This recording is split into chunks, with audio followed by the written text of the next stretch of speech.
கண்ணா பின்னானு ரொம்ப காரமா மசாலா எதுவும் சேர்க்காம ரொம்ப மைல்டான சுவையில ஒரு பட்டாணி புலாவ் பண்ண போறேன். வாங்க எப்படி செய்யலாம்னு பார்க்கலாம். 1.5 கப் சீரக சம்பா அரிசி எடுத்து ஊற வச்சுட்டு 1.5 கப் பட்டாணியை உரிச்சு தனியா எடுத்து வச்சுக்கோங்க. இப்ப இஞ்சி, பூண்டு, பச்சை மிளகாய் 2, முந்திரி பருப்பு இதை மிக்சி ஜார்ல போட்டு நல்லா அரைச்சி வச்சுக்கோங்க.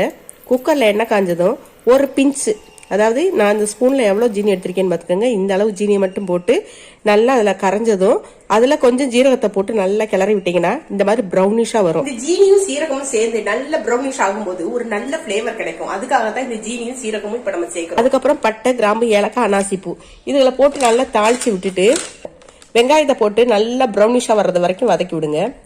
அதுக்கப்புறம் ஒரு கைப்பிடி புதினாவை போட்டு 4 பச்சை மிளகாயும் போட்டு வதக்கிட்டு 2 டீஸ்பூன் நெய் சேர்த்துக்கோங்க.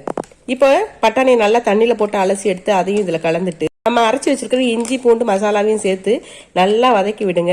இப்ப இதுல இருக்க தண்ணி முழுசு நல்லா வத்தி இந்த மாதிரி மசாலாவும் பட்டாணியும் கலந்ததும் 2 டம்ளர் தேங்காய் பால் எடுத்து ஊத்துங்க. 1 டம்ளர் தேங்காய் பால் தான் இருக்குது, 1 டம்ளர் இல்ல அப்படின்னா பரவாயில்ல, 1 டம்ளர் தண்ணி சேர்த்துக்கோங்க. இப்ப இதுல தேவையான அளவு உப்பு சேர்த்து இந்த தேங்காய் பால் கொதிக்க தொடங்கினதும் நம்ம ஊற வச்சிருக்கிற அந்த அரிசியை அதுல போட்டு ஸ்டவ்வை மீடியம் ஃபிளேம்ல வச்சு குக்கர்ல ஒரு சத்தம் வந்தோடனே இறக்கி வச்சிருங்க.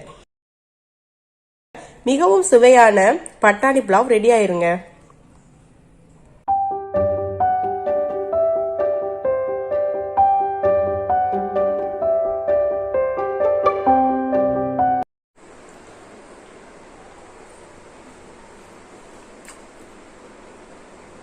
செம்ம டேஸ்ட்டுங்க. கொஞ்சம் கூட காரமே இல்லாம மைல்டான சுவையில ரொம்ப அருமையா இருக்குங்க. இது போல செஞ்சு சாப்பிட்டு பார்த்துட்டு டேஸ்ட் எப்படி இருந்துச்சுங்கிறத கமெண்ட்ல சொல்லுங்க. ட்ரை பண்ணி பாருங்களேன்.